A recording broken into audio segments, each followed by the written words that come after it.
Blog Talk Radio.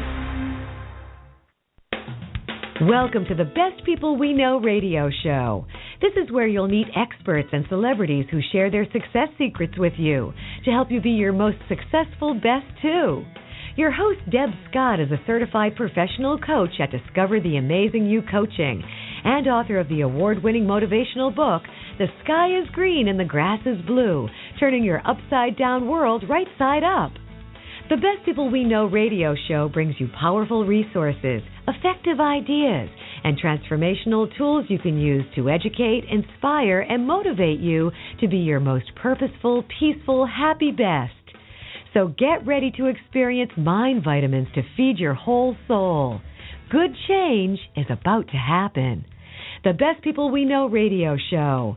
Here's your host, Deb Scott. Well, good morning to all the best people I know, and here it is, St. Patrick's Day, and everybody's Irish on St. Patrick's Day. So wishing everybody a little luck of the Irish, and I tell you, this show is going to help you really feel blessed because this is all about your life after trauma, and you're going to learn so much. You're going to enjoy the show. Our guest, Michelle Rosenthal, has been there, done that, and she's written a gold standard on how to reclaim your identity after trauma. And I don't know a lot of people that haven't had some type of trauma in their life, so I'm going to give you her website right away before I tell you about her and bring her on to discuss this very timely topic that's so important to many of you. It's yourlifeaftertrauma.com and heal-my-ptsd.com. And you can also go to my website, debscott.com. Debscott.com, that's easy. And you'll be able to get a listing of all of our great guests for the show right there on the right-hand side or at the very top bar. And that's the Mind Vitamin News. And you just enter your information there, and you'll be getting a listing of all of our great guests if you don't already follow us on our Blog Talk Radio page by hitting that little blue button on the left-hand side. Well, this is a really amazing show today for you, and I've been looking forward to it, and I've learned a lot, and I know that you will too. Michelle Rosenthal is an amazing woman. She's founder of heal-my-ptsd.com. She's also an award-winning blogger, best-selling author of Before the World Intruded, and also this new book that, it was a bestseller before it was even released, Your Life After Trauma. She's a keynote speaker of Post Traumatic Stress, and she's also very well known in the media in places like the Ladies' Home Journal, NBC. She's been on the Dennis Miller Show. She works with a lot of veterans too, Palm Beach Post. She's been there. She's highly respected because she is the real deal. And you know why she's the real deal? Well, like most of us, she's been there. And she is a trauma survivor herself. She understands firsthand the complex struggle of battling PTSD. And she suffered and went undiagnosed for over 20 years. And then she went on this healing rampage. And that's where you and I come in. She, and I'm going to quote her now, she says, "Stop living with the sensation that you are not who you used to be or could have been. Feel more calm, confident, and in control of yourself, your world, and your recovery because you know who you are, and more importantly, are actively creating who you most deeply want to be." It is a special privilege and pleasure to welcome Michelle Rosenthal with us today. I love your work, and I love, love, love this new book. Oh, Deb, thank you so much. What a terrific introduction. Your energy and your passion is so contagious and so present. So thank you for having me here and for appreciating my new book, Your Life After Trauma. It is a life's work, and so thank you for recognizing that. I can see that. I tell you, I'm holding it in my hand. I feel like this is the gold standard, the new encyclopedia for trauma. I can't even imagine. It is so rich and so deep. I mean, I don't know how long it took you to write this, and it's by Norton Press, by the way, but this is unbelievable. I mean, there's questions, there's answers, there's charts, there's references, there's stories. I mean, if it exists, it's in this book. I cannot believe it. How long did it take you to write this? You know, Deb, I would say that in a couple of ways. First, I lived it for almost about 35 years, and then I started writing it. So altogether, it took about a year. I had some physical complications during the book, which is, at the end of Your Life After Trauma, there's a whole afterword that was not in my original book proposal. But I ended up in the ICU while I was writing the book, and when I came out, my brain was just haywire. I couldn't really talk. I couldn't think. I couldn't write at all. And so I took some time away from the book, and it was very interesting to see that all the practices I wrote about in Your Life After Trauma, I was literally using them while I was writing the book to get over the new trauma of this illness that I had while I was writing the book. And so it was very interesting to see, hey, I know it works, but I'm actually proving it works while I'm writing the book. So the book took a little longer to write than it would have, but it now has that added resonance of knowing that the author just used all of this for her own new trauma, and it was successful. So that's how long it took. Yeah, just my whole life, Deb. I've just been doing this my whole life. But I have to tell you, in having read the book and still going through to reread sections, that is interesting how the book was threaded, almost like a little divine appointment. It's like, okay, how did you start this journey? Yeah, when you were 13 and you tell that story. But then in the afterward, it was, okay, and here I am now writing this book, and I'm back in, and my mom's here again, and the people, and the feelings. But, the lovely part of these bookends for the listeners, and I enjoyed myself, is, you know what? There's always good change. There's always a positive possibility. And the fact that you were actually living these words was such a great source of strength for me.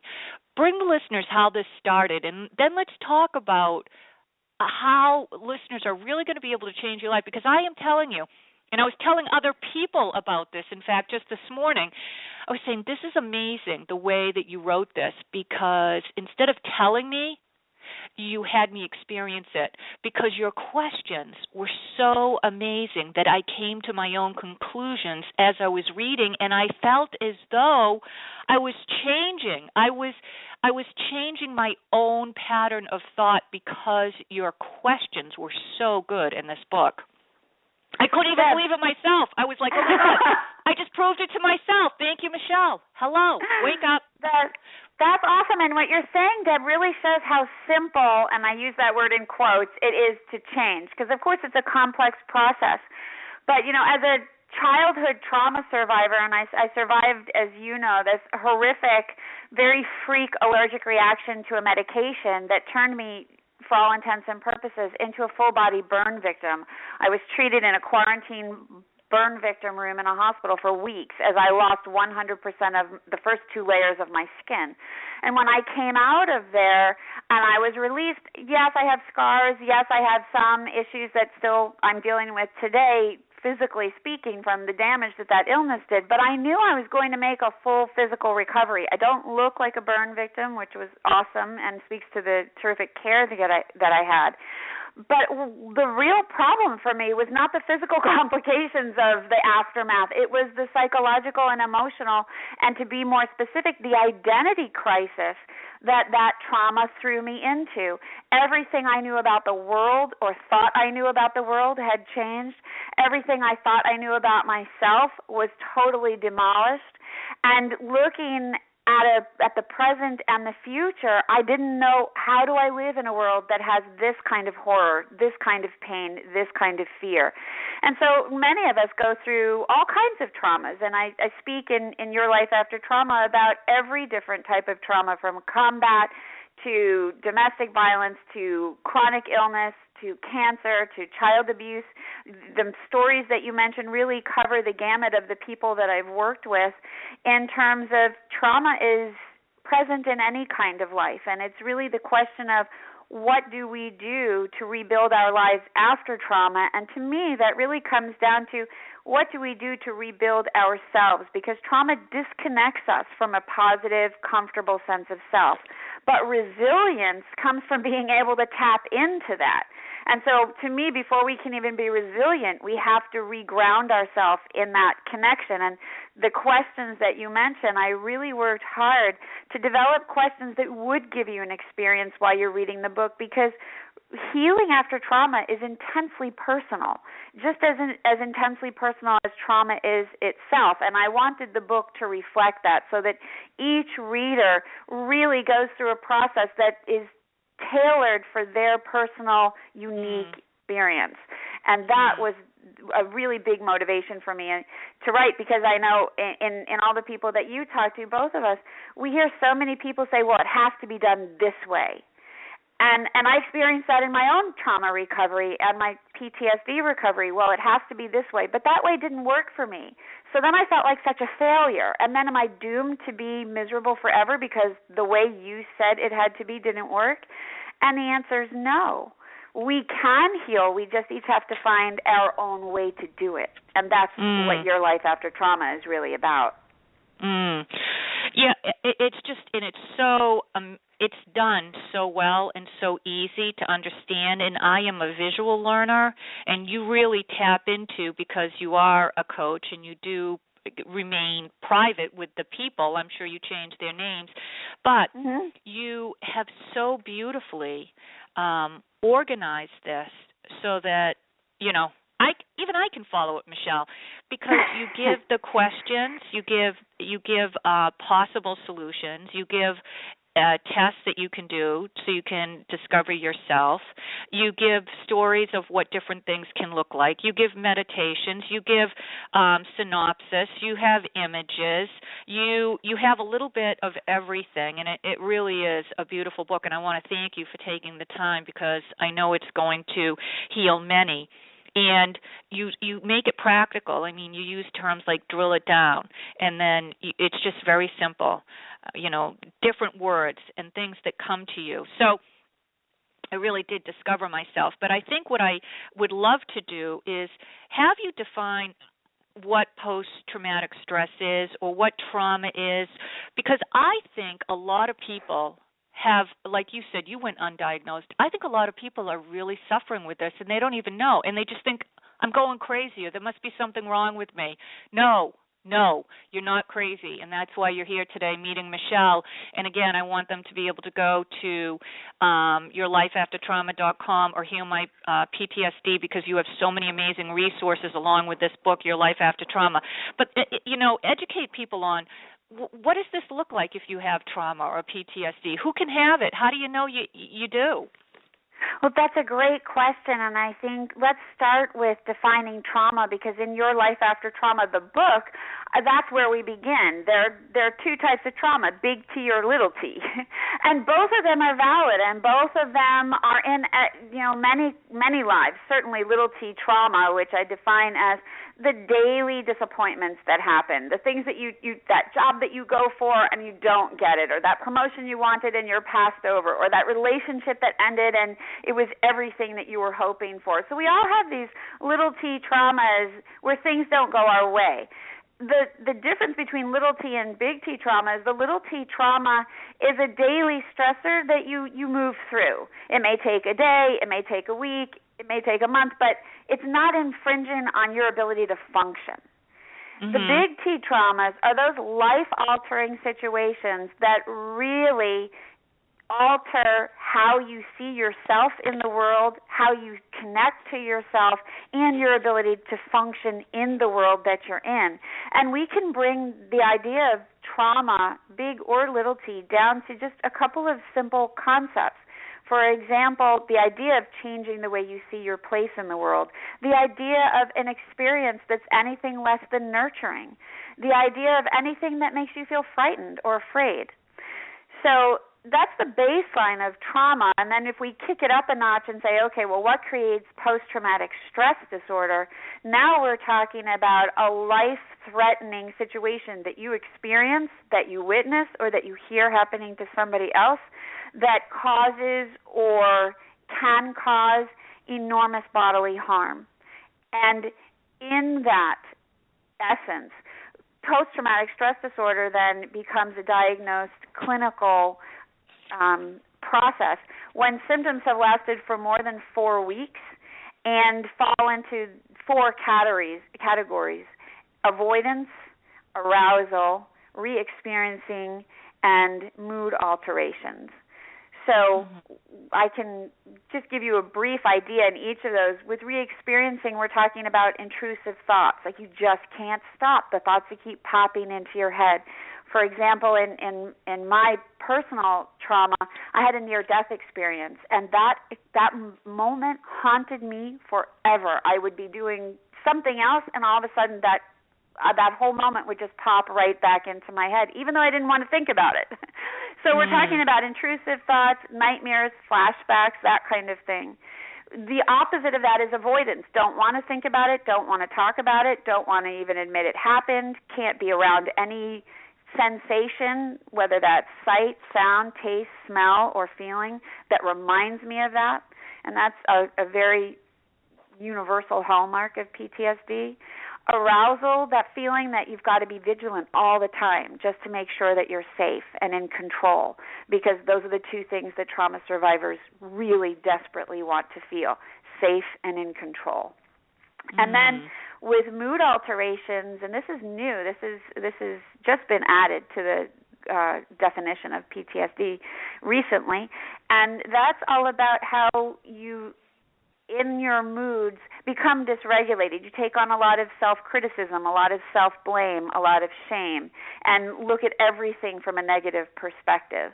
So we're looking at PTSD as being a composite, and you, for each person, you'll see they present with a different picture of those categories. So, for example, one person may have flashbacks all the time, another person may never have flashbacks, but they have nightmares every night. So if you really are thinking, I don't know, I think I'm crazy, which Deb is so right, you are not crazy. I thought I was insane until I took what I'm going to suggest for everybody right now. There are simple PTSD self-tests. We have a self-test right on the heal-my-ptsd.com website. If you go onto the symptoms page, you'll see the tab for it. 22 questions based on the PTSD criteria that's in the Diagnostic and Statistical Manual, which is the Bible for diagnosis. You take that test and you see where you rate. There are 22 questions. I answered positively to 20 of them. So then you start realizing, okay, on the scale, I'm pretty much in the deep end potentially. Now you need to take that to somebody who can help diagnose you. And so that's how we start to get a groundwork for where do I go from here.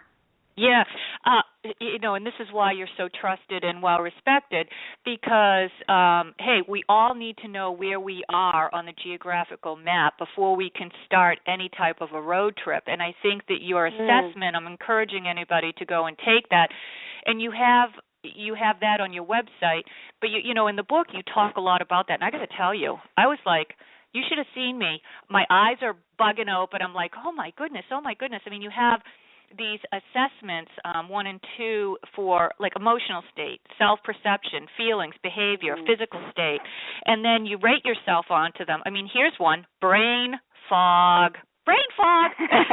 Well, what's the emotional state? Anxiety. What's the self-perception? I have no purpose. What's the feeling? Unsafe. What's the behavior? Can't keep commitments. What's the physical state? Brain fog. I mean, it just, and this is the type of information that you have these charts. It's just unbelievable. And then, for example, where's the clear head? Well, the clear head, the emotional state being happy. What's the self-perception? I can overcome the past.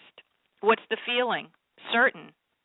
And then how do you take that into behavior? Your ability to stay calm for periods of time. It's just so beautifully organized that it takes away all that fear of the unknown, because I don't think there's one thing that you haven't covered in trauma. I just don't think there is one thing.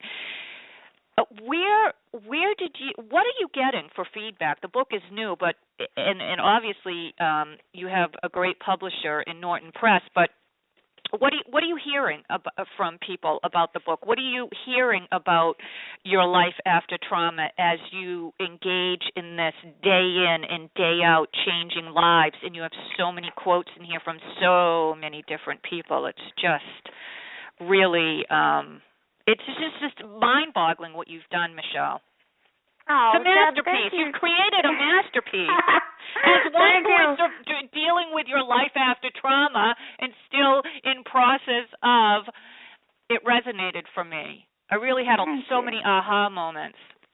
Oh, that's awesome. Well, I really set out in your life after trauma to do a couple of things. Number one, I wanted to really present front and center how trauma affects us from an identity perspective and a physical perspective. It's so easy for people to say, can't you just get over it already? Or that's all in your head. I mean, I literally went during my PTSD recovery, before I was diagnosed actually, when I was running around from specialist to specialist in New York City saying, I am insane, I'm falling apart, my body is falling apart, my mind is melting down, I can't function. And literally a doctor said to me, well, I think we should just put you on psychotropic drugs because I think you're just creating all of this. Yeah. And I thought, it's all in your head. Yeah, I mean, that was essentially what he was saying to me. It's all in your head, which it is all in our head because our brains are affected by trauma. And Chapter 2 in Your Life After Trauma is all about, here's the science behind your symptoms. So that everybody learns this, it's not our fault. There are real reasons that we have the brain fog, that we have this exaggerated sense of negativity or this feeling of fear that we just can't shake or this anxiety that we wake up with every morning. I literally have a client who says every morning that the first thing that happens when she opens her eyes is she feels nauseous and she starts to shake and sweat. That's how anxious she is. And so we're literally together rewiring her brain to stop that because there are ways to do it. But the first thing is to really understand why that's happening. And then in the rest of your life after trauma, it's this 3-step process for how to reclaim control over who you are so then you can do the recovery work. And this is really, you ask about the feedback, one of the most fun things that I've been experiencing is how many clinicians love this book. I knew that survivors would love this book, and I'm getting email from so many saying this book is going to save my life. So that's very rewarding. What I really love in addition to that is just this morning, a clinician posted on her Google Plus page that this is one of the best books she's ever read about trauma. And so that I love because to me, we don't heal in isolation. We heal in community. And if this book can create a community that brings together clinicians working with survivors and survivors working on their own, then we can really get into a dialogue about what creates change. How do we do this? And one of my personal recovery heroes is Belarus Naparstek. And she wrote about the book that Michelle Rosenthal has written, a wise, compassionate, and comprehensive book on the profound loss of identity that occurs with post-traumatic stress and offers a grounded, realistic approach for establishing a new sense of self that acknowledges and integrates the trauma yet isn't defined by it. And to me, when we can get there, that's when healing really happens. Because then we tap into our own strength, our own courage that so often we think is gone. We don't have it. We're not good enough. You know all the negative self-talk that we do. You're a coach, so you hear that stuff. But if we can create a post-trauma identity that grounds us in a sense of who we are and a way to start re-perceiving our place in the world, that's when we start making the biggest shift in trauma recovery that leads to success, which is a shift from powerless to powerful. And what better place to start that shift than inside your own self? Yeah, the don't believe everything you think syndrome. I'm totally on board with that one. But it really is an amazing way that the mind, spirit, body has been connected, and the testimonials from clinicians, from post-traumatic stress survivors, from people that are working in the process. I do believe that discovering who you were before the trauma, discovering who you are, discovering who you want to be, you really connect that and thread it in a way that takes it practical but spiritual. So you give steps, but you also give the reason behind, plus you give the science. It's just a little bit of everything. And I want to get to some people who have called in and have some questions for you, Michelle, or some comments. But before we do that, I'm going to take the call from 786-985 first, so I'll get you on air. You know, one of the things that I hear people say, and I might be one of those people saying it to myself, Michelle, is, you know, I'm feeling like I'm starting back at square one. And what I read in your book is, no, you're never starting back from square one, because you're never the person you were before, and there's all possibilities for positive potential that are waiting for you to unwrap if you just know how. And that's, I think, what you teach us to do, is to know that this is how you unwrap this and reframe this and get that silver lining, and how you prove to yourself that you're not just your feelings and your emotions, and you have made so much progress. That's a great point, and I think that's in the last chapter of the book, which is all about overcoming the 10 common obstacles. And one of the biggest problems is that we always feel, I've fallen back, or I've gone 2 steps forward and now I'm 1 step back. And the thing is, you can't go back. You can't go back to who you were before the trauma. Many people don't want to. But you can't go back in any moment, because the moment's gone. And there is a whole way of approaching, rewiring, and reframing that process in the last chapter of the book. And I think what's really important to remember for everybody is, I did not have a pre-trauma self to get back to. As a 13-year-old, I didn't have a sense of who I was yet. And this is true for so many child abuse, child sexual abuse survivors, domestic violence. So many of us come into this recovery work and this post-trauma identity work, we don't have a pre-trauma identity. So we're all starting from scratch. And the real thing to remember is we're all starting from scratch. Because no matter who you are, whether you were 50 at the age of your trauma or 5, you can't go back to who you used to be, so you may as well just stay in the present and figure out who you want to become. And there are divergent processes in the book for both of those parallel tracks. If you didn't have a pre-trauma identity, I have exercises for that. If you do have a sense of who you were before because you were an adult and you had discovered things, separate sets of exercises for that. So that no matter how you're approaching this identity work, there is a process for you in this book, because we all have to learn how to recreate who we are. And there are different ways to do that as they're expressed throughout the book. Like you said, it's like it all threads together so that by the end, you have this sense of, okay, I have an idea. And then the beauty of it is you're always changing. We are always changing. We know this from a neuroplasticity concept.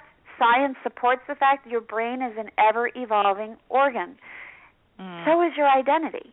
So we're always changing, and we always have the opportunity for change. I think we all get frustrated because it doesn't happen fast enough, or we don't know how to do it. But the fact is that once you start bringing your focus to how you want to change, meaning what you wish was different about you, that's the first step, recognizing what you want to change, and then starting to figure out what's one small thing you can do today that takes you a little bit closer to that objective. Yeah, and I have to say I felt like I was getting the gold stars as I was reading, because you would be very interactive in your writing style, so that it was like, okay, this is a small step. Did you do it? I'm like, yes, I did it. I checked it off. I did it. I see it. I'm like, yay, I'm doing the happy dance. I'm making progress. It was so exciting, Michelle. I tell you, it was a lot of fun. If and I wouldn't think of a book in this topic I would describe as fun, but it really was, because I felt at peace. I felt blessed. I felt grateful. I felt hopeful. I mean, there were just so many things. But enough of me and my opinion of this great work. Let's take a call from 786-985. Thank you for calling in. Where are you calling from, and what is your question or comment for Michelle? Michelle, good morning. Good morning. Good morning. Tito L., how are you? Very well. Thank you so much for listening. I had to be here. Your energy, you guys' energies called me. And I excellent. It's been a few weeks that I haven't called in, and I always do. And from nowhere, it came to me to check in to see if your show is on today. And it is on, and I turn it on, and I am rejoicing. Not enjoying only, but rejoicing in the knowledge and wisdom that Michelle is offering so freely. And Let me just point, JTL is a longtime listener for years. He's out of Miami, and it's interesting because JTL, he works with youth, Michelle, and he works with a lot of troubled youth, and I'd be interested in what your comment is, but can you see how Michelle's work can be helping young people? I mean, imagine learning this at a young age. It is that is the time to expose their minds to wisdom of life and love, because by starting doing this at this age, those wisdom will continue to guide and guard their minds' decision-making process all throughout their lives. And that's so true, especially because this is all really, I think you'll agree, you can tell me what you think, but it's all really about installing belief systems. And to me, it's not just belief systems about the external world, it's belief systems about our internal world as well. Correct. And this is what has been missing in the education and development of most human beings, is that their minds, that the minds can be and is able to develop at human level and also at spiritual level. Why? Because we are two components that forms one entity. One is human, the other one is being, which is spiritual. So when you only develop the human abilities of our minds to wisdom of this world, it is lacking of spiritual wisdom, which limited it to only what the eyes can see and hands can, what the naked eye can see and what hands can touch. And the fact is that because we are human beings, any issue that cannot be, issue or matters that cannot be resolved at human level, there is a spiritual answer for it. But if the mind cannot connect or cannot rise to the spiritual world, it cannot connect with the answers or receive answers. And this is where most people are stuck. Right. Can you speak to that, Michelle? Because that is, I think, what your book does, what JT's saying, is that connection between, okay, I'm doing this behavior. Okay, do I feel comfortable? Do I not? What am I thinking? What is my self-talk? You ask a lot of questions in the book about who, what, when, where, the why, the how. You reframe things very differently from the automatic response that many of us at any age who have experienced trauma are probably into a bad habit of doing. I know. Yeah, I think it's a tricky issue, right? Because as you're saying, it's like we have this conscious self, but then we also have this spiritual being self, and it's really that I like to call that the core self, the part of ourself that is so all-knowing, so omniscient, and so omnipresent. And it's that self that I feel is so useful to get in touch with, and we don't live from that place. And certainly after trauma, we get very disconnected from that self. And a lot of the book, you're right, Deb, has a lot of cognitive, conscious processes, because I think we really need to get to know ourselves again and to start making choices and taking actions about who we want to be and who we feel we are and how we want to change that. And at the same time, I'm trained in alternative methods that allow us to reach the subconscious mind, and I use those a lot in my work with private clients. And so I included and incorporated aspects and elements of those in the book. There are many, many exercises in the book that are based on how to reach the subconscious mind as well. Guided visualizations and some other practices. And I actually created a resource center that's completely complimentary that comes along with Your Life After Trauma. You can find the link in the book. But when you sign up for the resource center, then there are a slew of these exercises that are in the book. I actually recorded. It's my voice. It's me working directly with you at your own pace so that we can access both the conscious and the subconscious elements and pull them together, because the conscious mind is just 12% of your brain. But to me, if you want to heal 100%, you need to use 100% of your brain. And so we add in the other 88%, and then you're really working with all cylinders. Amen. I'm in, Joe. We're all in. The best people we know, we're in. But that's what you're both bringing up, which I think is such a divine appointment. Is that what makes it unique is getting into that subconscious or that core self or that real spiritual being part of ourselves that's connected with others.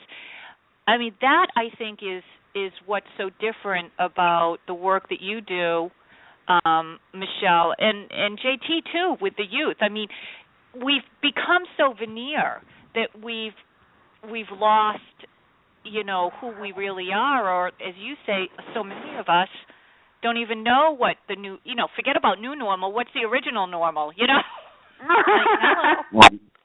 Amen again. And this is, it's not that hard. From personal experience, as you know, Deb, 23 years in creating, by the way, I have succeeded in creating wisdom education as a solution to stop bullying and suicide practices amongst teenagers. And the universal relativity theory of the mind that I discovered is, I boil it down to a simple arithmetic equation. Wisdom plus decisions equal behavior. I'm in. I love it. W plus D equal B. Yes. So what we are doing, Michelle, is that we are reactivating or activating the minds of young people to their spirituality. How do we do that? Is by allowing life and love energies to flow through us and touching them through words, writing, or verbal. Soon their minds become is stimulated and become activated.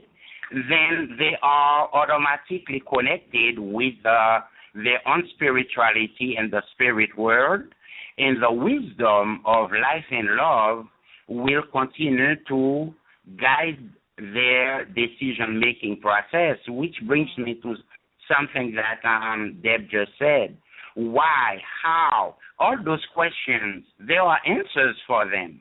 But the minds that are asking for those, or to ask for those questions, has to be spiritually able to reason, vision, and create.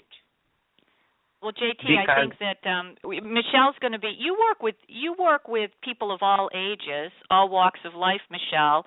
Do you have a program with how? Do you work with a lot of youth or?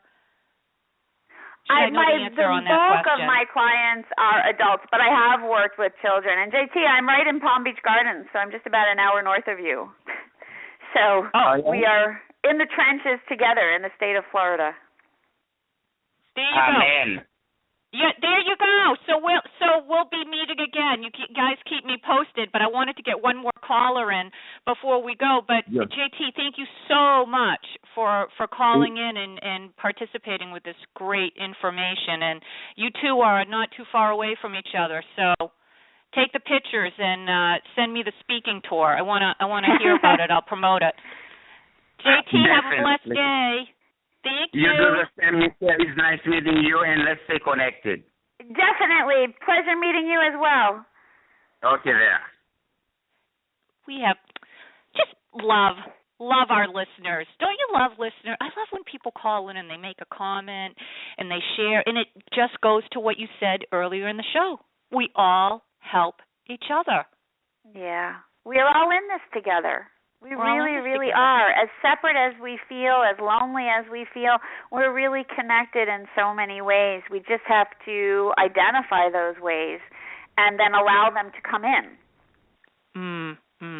Well, we'll at least get one more call in here before we have to go. 801-651, you're on the air. Where are you calling from, and what is your comment or question for Michelle? Thanks for being part of the show. Thanks for having me. Do you remember? I may have an 801 area code, but I moved to Hawaii in 2002. Is this Zena? Is this Zena? Oh, my gosh. We know Zena. We love Zena. She's in Hawaii. How do you love that, Michelle? Is that cool or what? That is awesome. I'm healing my trauma just thinking about being under the palm tree. With Florida and Hawaii, I'm feeling better since I'm covered in snow still up here in Beantown. Oh, my goodness. Especially since you just broke your record of snow in Beantown. Oh, I'm so glad I was here for it. Zena, what is your comment or question for Michelle? Thanks for calling in. Thank you, Michelle. Where have you been for the last 4 decades when I've been working with thousands who've needed you? And I have been following you, and I want to thank you, Deb. It's no surprise that the best people you know would be Michelle Rosenthal, and you are a hero to me, a heroine, of course, Michelle, because of what you have been doing. And I can tell you, with my getting my breakthroughs out, it's about the body chemistry and the brain chemistry, what I've been doing with oxygenation. And what you are doing is absolutely a necessity. And there is no one I would trust more than you, Michelle, to take care of these millions, probably billions, that have been traumatized. I have gone through domestic abuse for 11 years, actually 18. I was abused by 2 spouses, and I was sexually abused as a 4-year-old. And I know what I had to do. It's like all the steps you covered in this incredible show with Deb and your book. I am so excited to get everybody on the planet to learn from you, to get your book, and to overcome the PTSD. That post-traumatic stress disorder is prevalent. It's becoming more of a common thing. It is not that elusive, one of those things that you hide now. It is so commonplace. I don't know very many people in my life that don't have some kind of that kind of a stress disorder, who have not been traumatized. All the wonderful people I know have had to come from incredible adversity. And Michelle, thank you again for having such a wonderful, totally dynamic, powerful, complete solution in every way possible. I can tell you that the oxygenation and what I teach as far as feasting on favorite foods, etc., has done so much to help the people with PTSD. Over the last 40 years, I worked with kids as young as 3, and a lot of 12, 13, 14, 15, 16-year-olds that were doing eating disorders because of the PTSD, as well as adults. So my work in changing the body and the brain chemistry is only a very small part, and I know that 95% of it is what you're doing. So, as I said, where have you been for the last almost 40 years? Thank you so much for those kind words. Thank you. Thank you so much. Those were just beautiful things that you said, and I take them into my heart, and I appreciate them. So thank you. Where was I? I was, going through my own private hell, struggling to figure out how to get out of the eating disorder that I had gotten into, and the post-traumatic stress meltdowns, and the idea that I was insane. There was a period of time I just accepted I was insane, and so it took a lot of time to figure out how do I get out of this place. So these ideas really were percolating from the time I was about 22, and now I just, it took time to complete recovery and then to get into a place where I've rebuilt really my whole self, my whole life, my whole professional career. And so better late than never, right, Zena? This is the thing. Just from everything I've read, and I've been following you for a while, I want you to know I'm aware. That's part of my 4 decades of work, is be aware of who is the best. And what a gift for Deb Scott to be bringing you in the Best People We Know radio show. And it is no surprise. She knows the best people on the planet. And, Michelle, you are the very best equipped. Honestly, I have watched you for years and followed what you've been saying, and it's now my focus and my priority to share you and your work.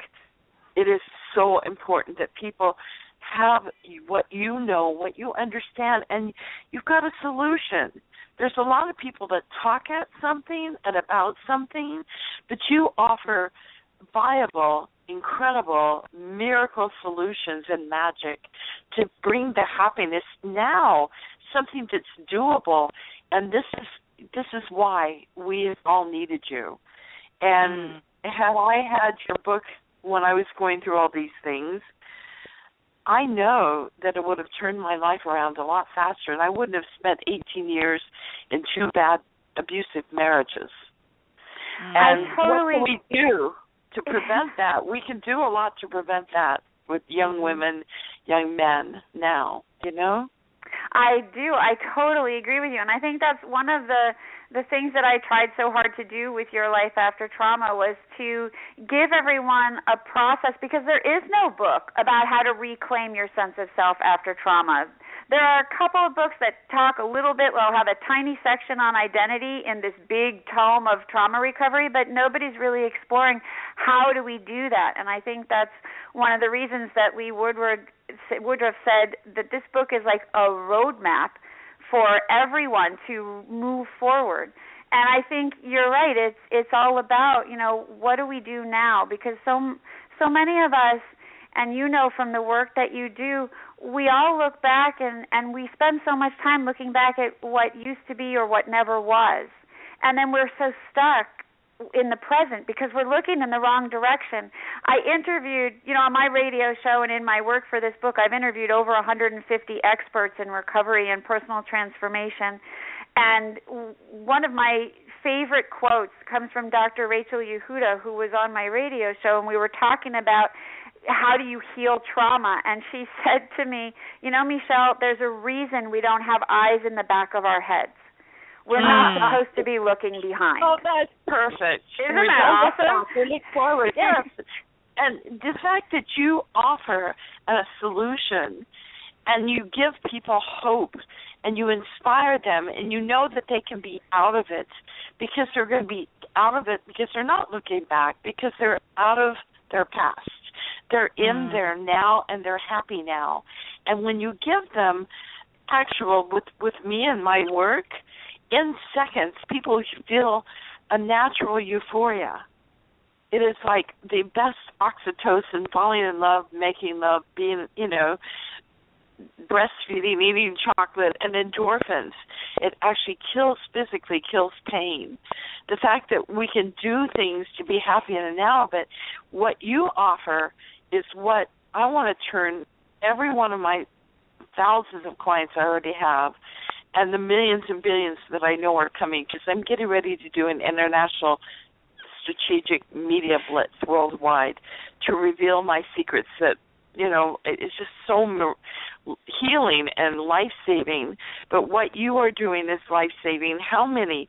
You know that the number 2 killer of teens, 14 to 22-year-old young adults, is suicide. And you, like this and JT was saying too. Yeah. Right.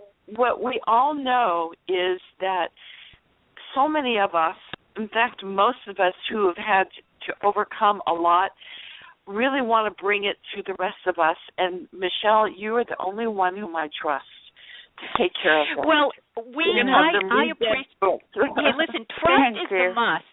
Trust is the must, and I think that that's where we help each other.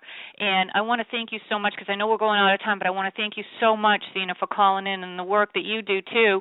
And Zena's all over Twitter, and she's doing all sorts of great things with helping people with breathing and oxygen and those things. And, it is the breath of the soul. It all connects. We're all connected for a reason.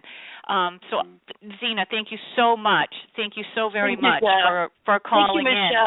Thank you, Zena. Zena, connect with me on Twitter. Let's stay in touch. I will. Give her my phone number, Deb, please. Okay, we'll be off air. We'll be connecting again, sharing the shine here. Thank you. Okay. Thank you. Bye. So many great listeners. And I'm looking at the time, and I know we're running out of it.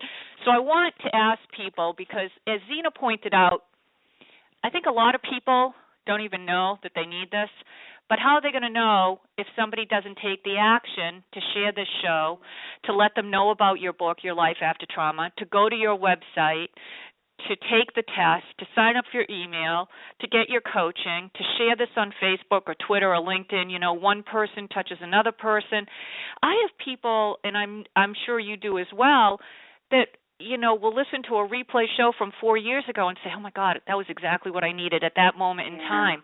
We have no idea. But if you don't do it, if you don't share it, you can't help, the little package of seeds don't do any good in the envelope in your kitchen drawer. You got to get them in the soil so that they can grow. And that's what you're helping us do. How can people connect with your radio show and get you on Twitter and your Facebook and all of that? Thank you again, Michelle. Amazing work. It's been such a pleasure to be able to chat with you and your listeners. I think the easiest thing to do is, let's just keep it simple, yourlifeaftertrauma.com. There's information about the books there. There's information. All of our podcasts are available for free. We have an archive of I don't know, over either 100 or close to 200 podcasts by now. So they're all there. Plus, we've got some free webinars all about the science behind your symptoms. I've been really driven by the need, like you said, to get the information out there, because there's no reason to struggle and think that you're insane when the rest of us know there's a way to feel better and you're totally sane. So yourlifeaftertrauma.com, and of course the book is Your Life After Trauma, Powerful Practices to Reclaim Your Identity. And with that we have this complimentary resource center that has a slew of helpful support. And we also have the heal-my-ptsd.com website, where you can find out more information about PTSD specifically and take the self-test that's on the symptoms page. Yeah, that self-test. You've got so many great resources there. Michelle, to me, what I enjoyed about the book and having you here today and just knowing you for the many years, because to know you is to love you more each day, if that's possible, is this idea that, guess what? It's good right now. We're in process of becoming, but being grateful for who I am today, for who you are today, for who Zena, JTL, whoever's listening. You know what? we're doing pretty good because we're all here, and we've come through a lot, and we should congratulate ourselves and be grateful. And I think that peaceful feeling of gratitude, gives us a lot of hope that the best is yet to come. And this book really is a roadmap towards that end, Michelle. It's just amazing, and I can't thank you enough. You'll have to come back again, share your shine again. Definitely, we will do it. And I think the thing to walk away remembering is that, every single one of us has enormous healing potential. The goal is learning to access it. And that's something that happens over a period of time at our own pace in ways that feel comfortable and manageable.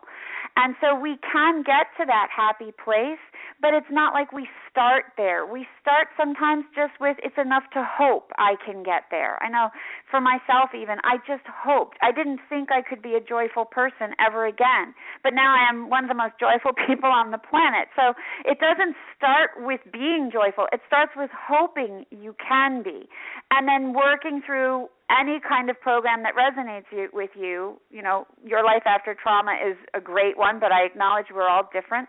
But in Your Life After Trauma, it's a universal program to reconnect with who you are and to remember just to stay in that place of hope. Any moment that you feel I'm slipping back or I don't know what I'm doing, you have enormous healing potential.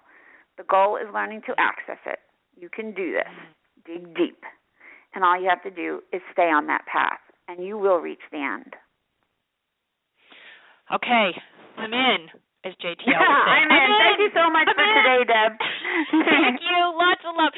Everybody, Your Life After Trauma, Michelle Rosenthal. Thank you so much for joining us, and we'll see you next week. Have a great day and be blessed. Thank you for listening to the Best People We Know radio show with your host, Deb Scott. For more on Deb and her guests, plus her award-winning guidebook to transformation, The Sky is Green and the Grass is Blue, Turning Your Upside-Down World Right Side Up, go to Deb's website, greenskyandbluegrass.com. You can also connect with Deb for coaching or speaking, and sign up for Deb's free Mind Vitamin newsletter while you're there. So now, you're one step closer today to your greatness. We look forward to being with you next time on the Best People We Know radio show.